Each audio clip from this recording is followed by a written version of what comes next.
Good afternoon, everybody. Welcome to the Aduro Clean Technologies webinar today. Very excited to have with me CEO Ofer. Hello, Ofer. Thank you for being here. Just quickly, a couple things, guys. One, we are recording the webinar. Quite a few people emailed us they couldn't attend today's webinar and would like to hear it, so we are recording it just for the record. I want to thank everybody. It was a bit last minute, but we had a great press release yesterday, and there's quite a bit happening with Aduro. I've been working with them close to a year now. It's been an exciting experience. We've seen the stock do quite well, especially back in, I guess, May, June, when the markets really took a nasty hit, particularly a small cap. It was nice to see Aduro kind of bottom around 50 cents, and last I checked today was at 85. It's also one of the few small caps that recently completed a financing, and the stock's actually significantly above that financing price, which is nice. Wish I could say that about more clients. So obviously people aren't here to talk to me. For those of you who don't know me, I'm Neil Simon, the owner and founder of InvestorCube. We work with a few small caps. Hopefully that become larger caps, and Aduro's been again a client for almost a year, and it's been an exciting time working with Ofer and his team.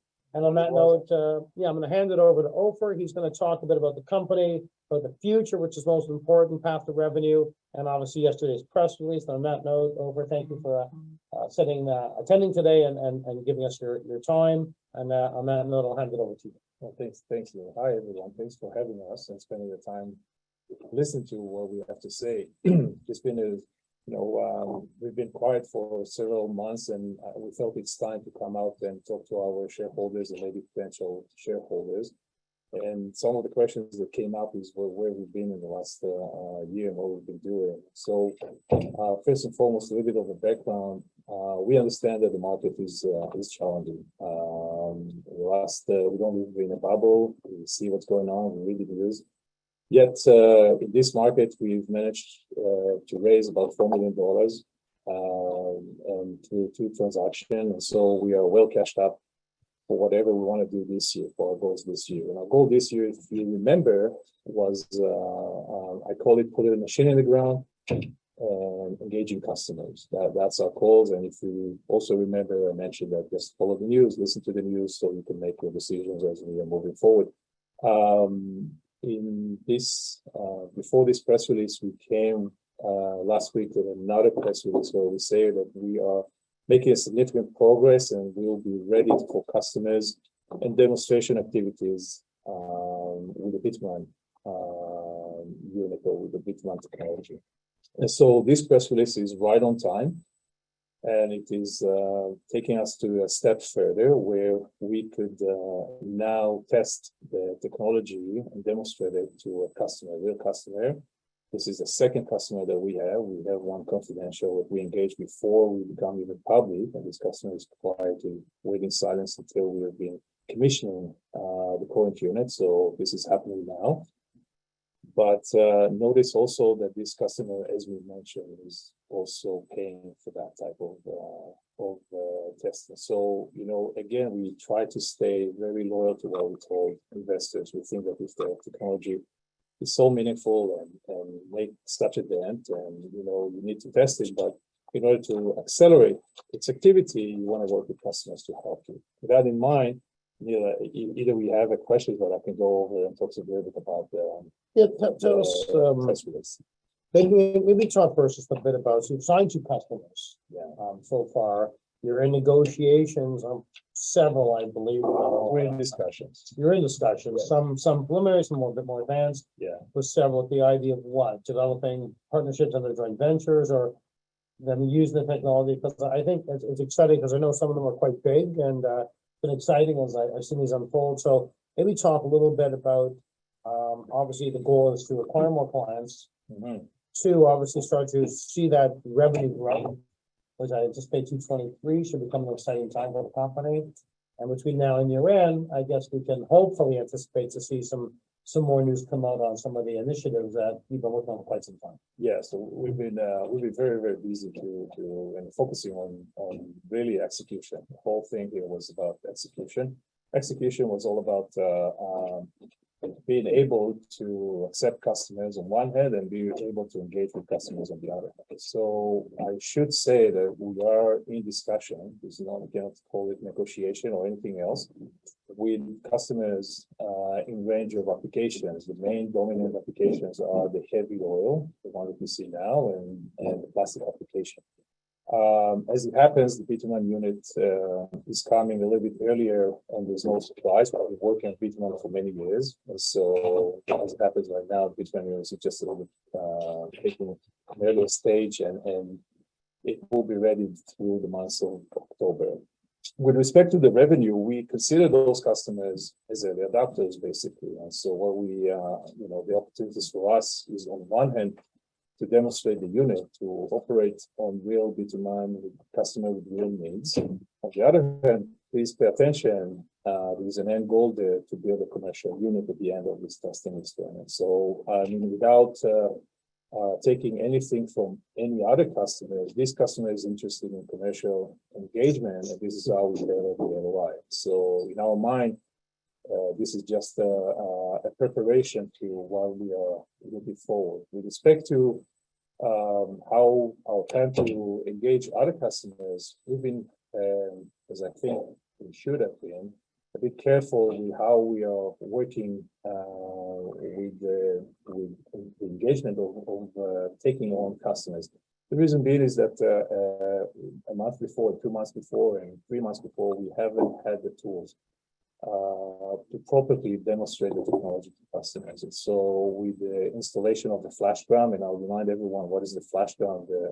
Basically it's a machine to separate light from heavy, because you don't want to do to work on light material from the bitumen that does not need any upgrading.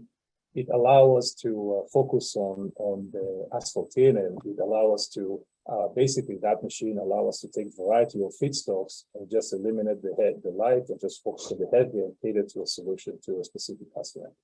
But saying all that, we didn't have the data before. Now with the processing operating, we'll have the data.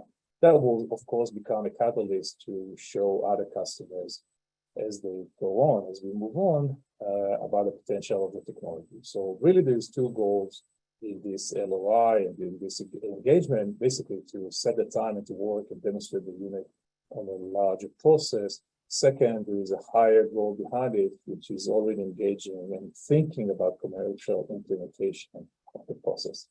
That is on the bitumen. I can answer all the plastic if you want, but if you have any questions. Yeah, no, I just find that you make a deal with a given customer, you build a plan. Right. Are the plans, I mean, I know it may be a different end result or a different I guess, feedstock, as you mentioned, but are the plans somewhat modular? I mean, I just know some of us have gone through experiences with scale. There's been some great successes and some horrific. Like, what would be the risk as you move towards commercialization, building something larger? Is the one plant that uses various different feedstocks? Is it modular, or are you building like 20 completely different things, or is it 20 the same, just with tweaks? So our end goal is to build what we call a train reactor. The train reactor will be process a certain amount of material, a certain amount of volume, and when customers comes in different sizes, we will just add on train reactors. That's the answer. That is the end goal. And so our intention is to scale up the process rather than to scale it down. The significance of our current operation lies down in the fact that we are now investigating real data at this moment. So, it's like building a model. Now that you know something, as soon as you go to the next customer, you know more, and as soon as you know to the next customer, so our thinking is that, within time, our work will become expert in what we've been doing, and our work really will be easy. It will be easier with every customer that will join it, basically. It will be more adaptable to accept them. And everything that we're doing right now is, just remember, is already for us. But it's not so good. I know what we're doing. Now, the technology has been introduced to numerous potential customers. I mean, we've signed two. Yeah. But, we're looking at, obviously, it seems like you take a lot of the risk out of commercialization, because instead of building one giant plant, you just build modular plants, and there's no need to build 1, 2, 3, 5, or 10. And that's comforting. Of a couple clients who've actually done something very similar, was to de-risk that. that always like fear when you scale from pilot to some huge commercial opportunity. Yeah. And then I think the other thing that, you've shown this technology, to numerous customers. So I gather over the next now to year end and into Q2 of next year, the focus is what you said. Don't work with more customers, sign more customers, continue to develop and amass data, and then move to commercialization with these customers. Right, and so. And let me just finish. So, and how would so you make a deal with ABC company?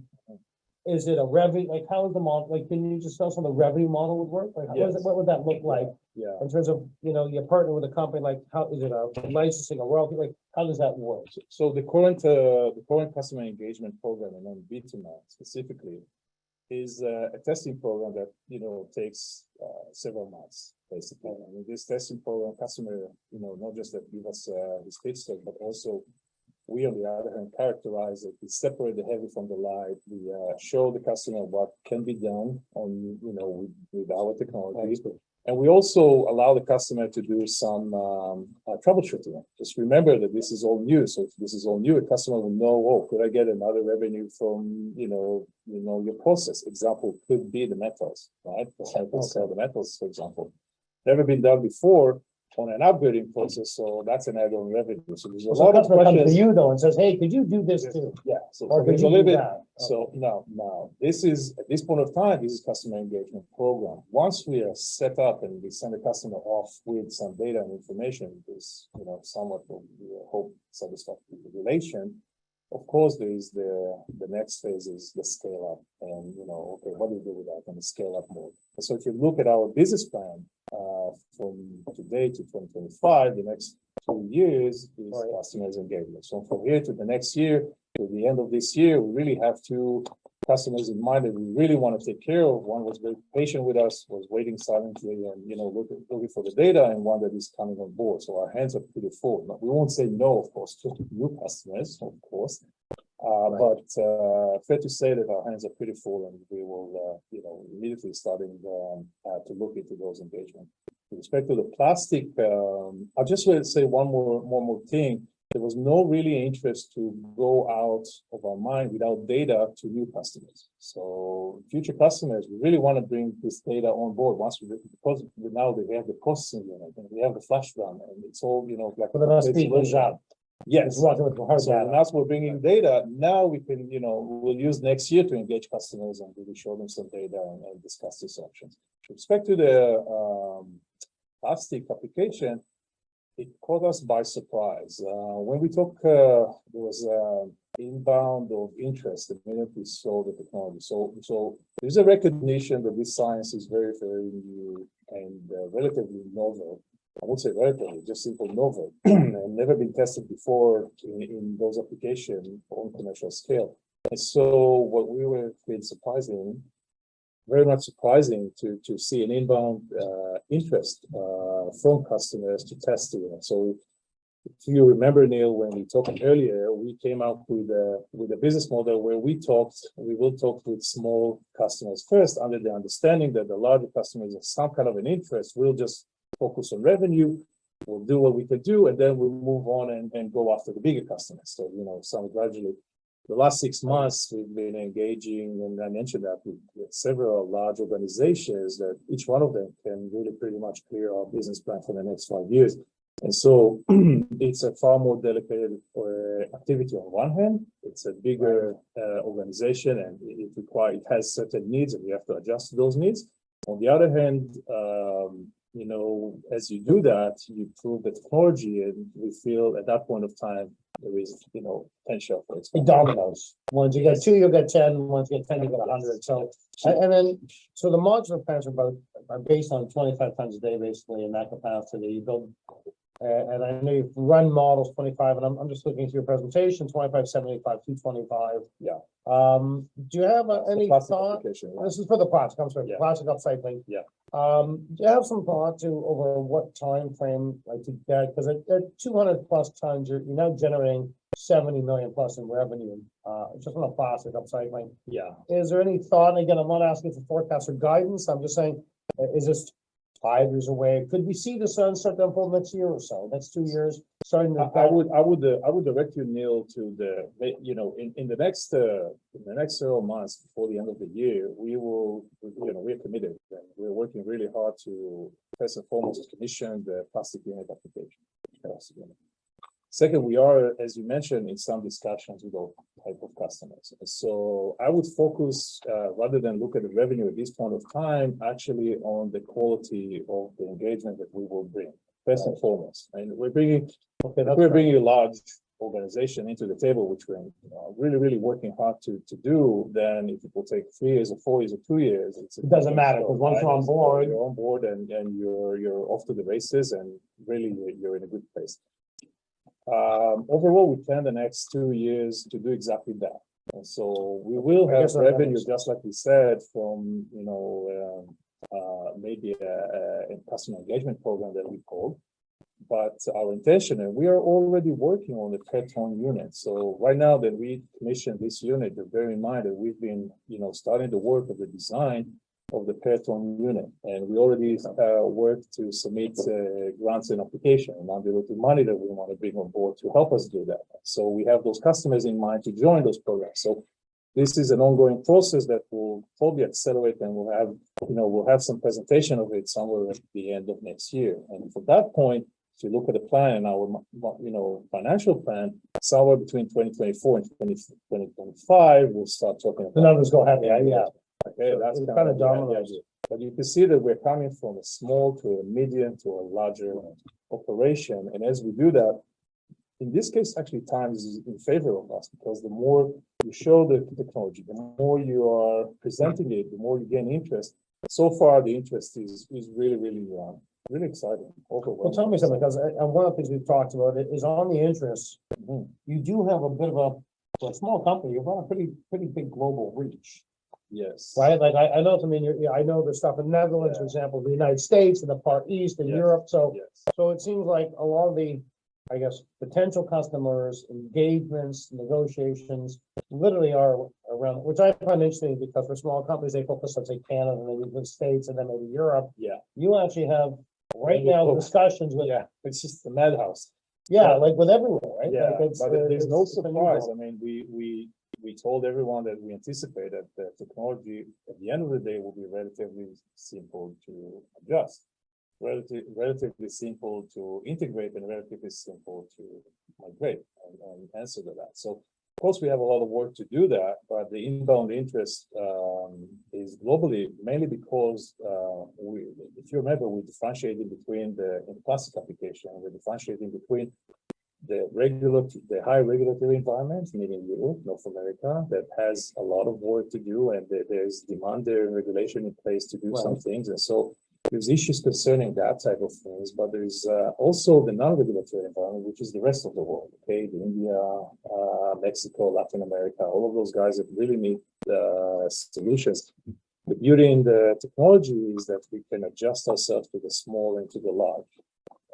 But you're in both markets. You're both the heavily regulated market. Not just that. If you look at the market, if you look at the total market, in our terms, you know that there's a really low number of plastic globally that is right now being processed. I think the numbers are anywhere between 10 to 20%. The rest is not actually processed. I would even think it's that high. Oh well, it depends on where you would look at that. So what we're saying is really that we are catering to the rest of the 80% that is currently not processed, right? We don't want just to compete with the guys, in the regular environment.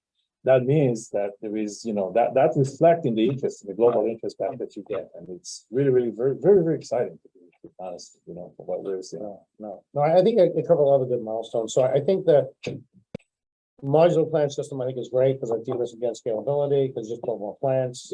You've got a global presence. You're operating both in the most heavily regulated markets, which I think is beneficial, because getting through that regulatory channel obviously further just validates what you're doing. And of course, speed comes probably more so from the unregulated markets, because you can move a bit more expediently to drive to commercial production in those markets with less hurdles to go through. Right? So there's a bit of a both, because non-regulated market also there is time lapse, right? There's a little bit, it takes the time sometimes to go but I think we see interest inbound from both. We have personally in Mexico, as we already told about it, and there is our team came just recently from a show there, and 3 days or 2 days of meeting. It was extremely busy meeting, and so those things are in the pipeline, and again, are happening.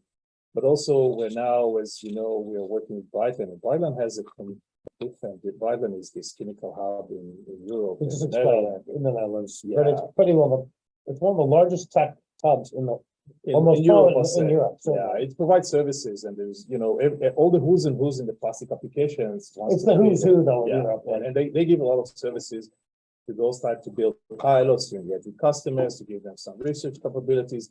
And Brightland mentioned, and I'll repeat that they see us as really a technology that can process plastic that otherwise is rejected. And the fact that it's rejected, doesn't make it so bad. It's not the worst of the worst plastic. It's just that many of the current legacy technologies are somewhat clinically limited, and so they have some needs. And so they reject a lot of materials that we see that we can process. And so Brightland are very excited because in the regulated environment, although they're working very, very hard, still they're not achieving, an end goal. It is an exit.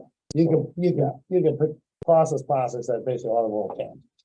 In many ways, yes, we have to be careful with Because that. I know there's numerous types of plastics, right? Yeah, So you can't say everything. We're not a solution, silver bullet. No, for I know, everything. I know. Just we have to be careful with those things. But absolutely, there is an advantage to the technology to process the material that otherwise is rejected by many pyrolysis operations. which is a significant interest to several of the companies Yes. we're probably talking to. Yeah, because they can, so one item that comes in again is the price of feedstock. So those guys are coming in Europe into certain locations, and there is almost a price inflation because they're rejecting a lot of material. So price of feedstock, moves from, let's say, 200, 300 to 600 right now, I think per certain ton.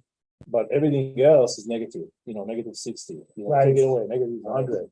And so we can make money from the collection, but also we can complement and help these guys use plastic that actually, has a lower. Right, you can make money buying the feedstock or not buying, just complement the work with it. Pay to buy your feedstock. So that also That's just gives you we describe the technology as a chemical platform, and with that in mind, we just give you a spectrum of potential. Just one last thing, I just want to comment. So, because I know you talk to some you talk to some smaller companies, you're fair guys, you talk to some very, very large companies. And then we talk about owned and operated, so owned and operated facilities. Yes. But then you'd have potential licensing arrangements. So some of the behemoths that you're talking to, which to me is so exciting because obviously signing a monster or a major, obviously is going to be game changing probably in terms of across the board in terms of where Aduro is going.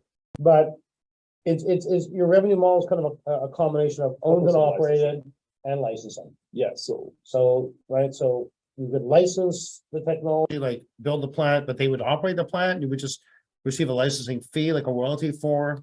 Yeah.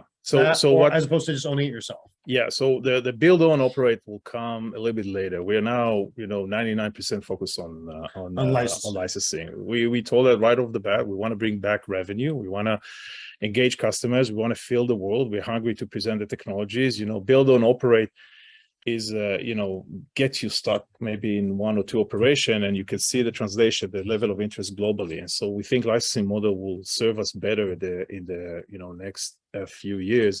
Right. Going forward, many of the territories doesn't have solutions, and we see the value of having low value feedstock that we could use. You see, at the end of the day, what you do is you're selling a commodity price that has international value. And so if the lower your feedstock, the better. And so for us, these territories that has non-regulatory and doesn't have a lot of competition there, give us an edge. And so I think we will come to those organizations with different models, closer maybe to the build own operation or profit sharing, or some of such. As in general, we just don't want to put those machines on our books right now. Just want to be live. No, that makes sense. That makes sense. Also, because some of the big companies you're talking to have the capital power, to do they whatever can take they you want. to a new level very quickly. They don't need you. You're just Okay. I think first of all, again, thanks everybody for joining, and thank you for that, Ofer, for the update. Oh yeah. So a couple things. One, over the next few weeks, next month, of course, pretty well openly. If anybody wants to have a one-on-one with Ofer or want to have a lunch, we regularly do some lunches or go for beer or coffee, and Sometimes, Beer or webinar, coffee?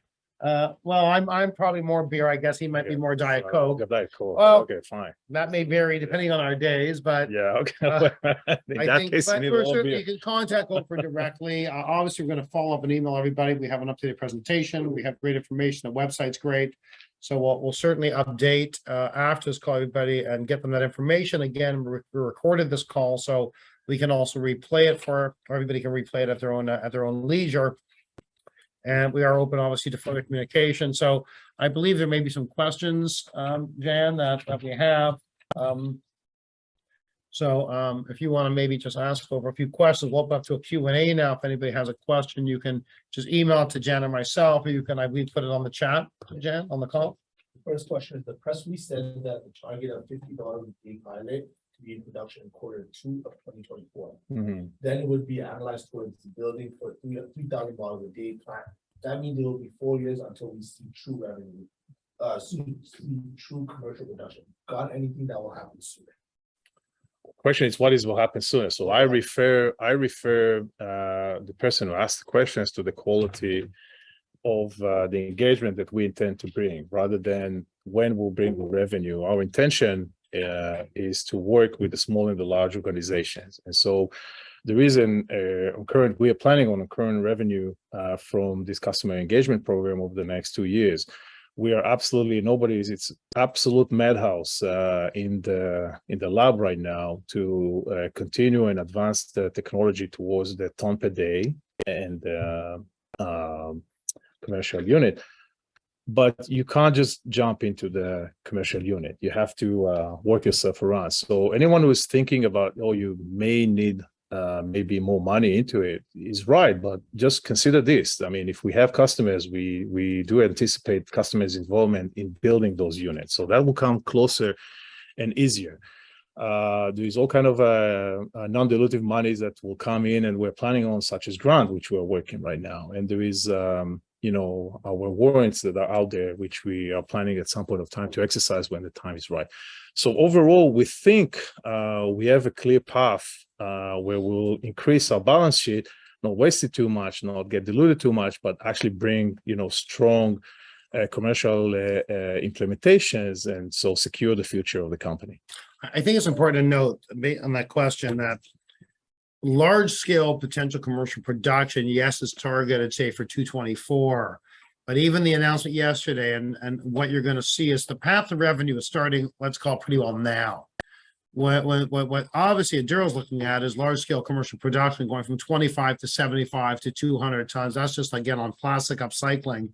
And I think the company, anticipates, I guess, over the next 2 years, let's call it, to start to see those commercial scalable plants, be built and start to turn significant revenue in the tens of millions.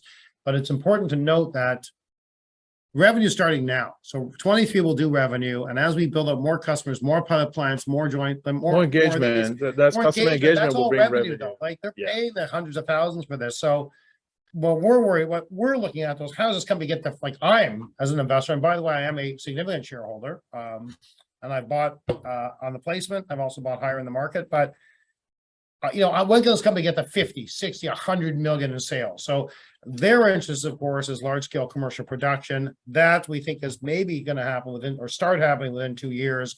But suffice to say, we're starting to see revenue now. We'll start to continue to see revenue coming into the new year as well. So the company will go from, I guess, an R&D development stage, now starting with revenue, and over the next 2 years, hopefully start moving to significant commercial revenue. And so the bottom line is revenue starting now.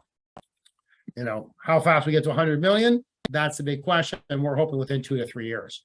And the numbers are that large because it's highly scalable. So I hope that answers your question. Do you see any significant technological risk in moving from R2 medium scale to commercial scale? Is there any risk you won't achieve the efficiency you need to make the technology work? This is a very good question. I mean, this is just so we don't see anything currently right now that comes up to us yet. However, we cannot just go and build large unit at this point of time. We have to follow the process. It's inevitable. And so when we do that, we're operating to mitigate the risk. The way we mitigate the risk is actually adding customers to the commercialization path, is using grant. At this point of time, the short answer is that we do not see a large, what I call red flag, that can, put on stop the commercialization program at this point of time. No, but there is a lot of work to be done. Can you please repeat the progress on the engagement with potential large customers? The progress on the engagement with potential large customers. Can you repeat that question again, please? The progress On engagement with potential large customers. So we differentiate between the bitumen applications and the plastic application. And I have to say, with the bitumen application, I mentioned before, it's a very conservative market. They know a lot. It's been, Canada's been operating for the last 70, 80 years on bitumen. And so we're taking a little bit of more of a careful step. We want to bring the data first and then go on and approach large customers. We have one that is working with us confidentially, and we will continue to engage once we'll present this data. The plastic operation really caught us by surprise. In other words, where we felt, and this is the normal kind of a course of conduct, companies are coming with a technology, they go out, they seek for a partner, and they do some deals with the partners, bang, you have it, you move on. There was inbound interest for different size of customers, fairly large of them. We mentioned Fortune 500 some of the times. And so it's a delicate process to speak to them. At the end of the day, customers in that sense really try to hug you. I kind of describe the hugging experience, and we want to be hugged by shareholders, not by possible customers. And so there's a process there that we're trying to stay disciplined to, and it will take some time. A final question: what makes you different than other competitors? Who are the other?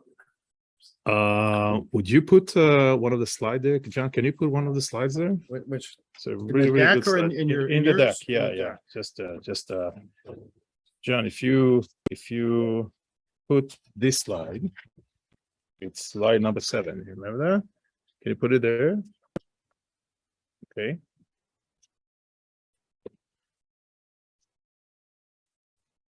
Right.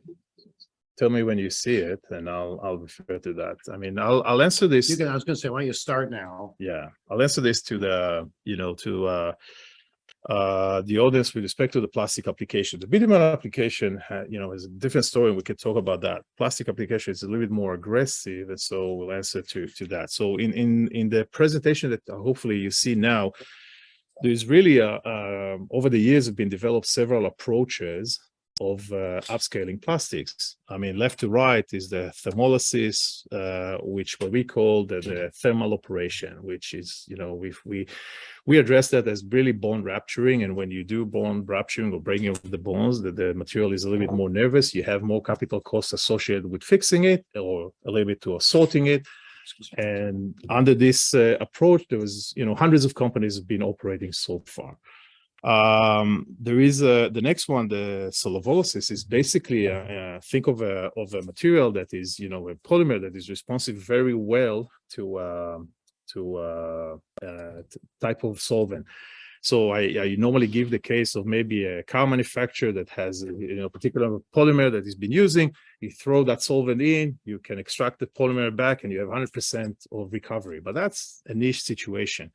Solvation is more of a mechanical separation process. It's cleaning up and regenerating. It has a different limitation. Hundreds and hundreds of companies over the years have been developed under those approaches. So the significance of Aduro's technology is first and foremost that we are bringing another approach. So there's a fourth leg there that could be complementary to the rest of the technologies, could be competing, depends on how you look at it.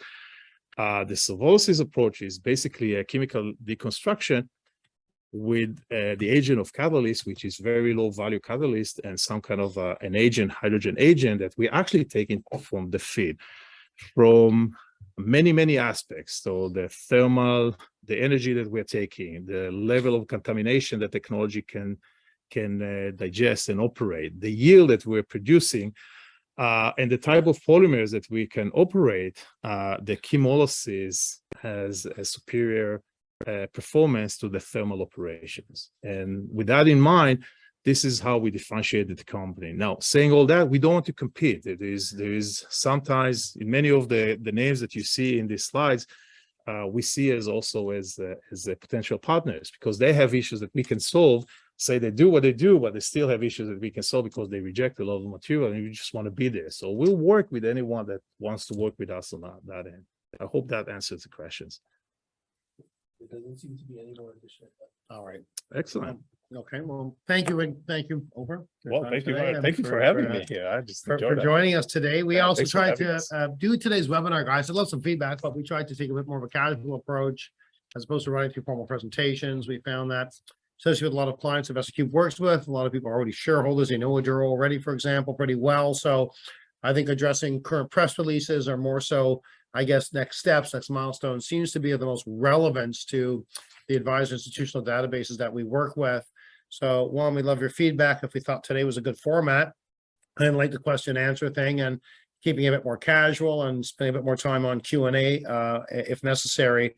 So we love your feedback, but most importantly, again, I'm thoroughly impressed on Aduro's the price. Fortunately, some of the small caps I personally own got pretty badly beaten up. A lot of the small caps we all know got beaten up really bad over May, June. Markets I know are still going through some trying times, but this thing basically stayed up and held up, which is a testament to your shareholder base, Ofer, and a testament to thank you very much. Interest in it, because we're still sitting about 85 cents. So kind of hit 50, 85. Last raise was done at 70. So we're nicely above that last raise price. So I think it's a testament to the support shareholder base we have. So I think it's an excellent time to consider entry into the stock. To summarize, again, revenue will be starting. There are negotiations with a lot of good companies. I think as these things materialize and come to fruition, hopefully over the next days, next several weeks and months, it'll create further credibility and further validate what really Aduro has spent years and years building. And I think that should hopefully reflect in the price of the stock. As I mentioned, I am a shareholder, so I'm pretty excited to be a part of it. On that note, thank you everybody for attending. If you have any questions, reach out to us. All our emails, phone numbers, and hopefully we'll look forward to more releases, and hopefully as more material news develops, that hopefully we'll get you back on the webinar and back in front of everybody to speak again with us. One note before we are completing, just from our perspective, I also like to say thank you very much for our shareholders. I mean, the trust that they've been showing us was significant. That's one item. I also like to mention that as a major shareholder in the company, I care very much on the smaller shareholder and the largest shareholder, the John that takes 1,000 shares, or the guys that holds millions of shares. I say that because in these current times, we managed to bring over $4 million into the company. So we're well cashed up. I also just ask the shareholders to read and follow the news. I mean, we are super focused on executing, on telling, if we tell the shareholders ABC, we are, working to execute ABC. So just follow the news, you listen to those interviews, make up your mind. But if you look at the news and you see that they're executing that, I hope gives you a level of trust that you need to know that we are operating to use as best your money. And that I'll say thank you very much for having me. Thank you, everybody. Have a great day.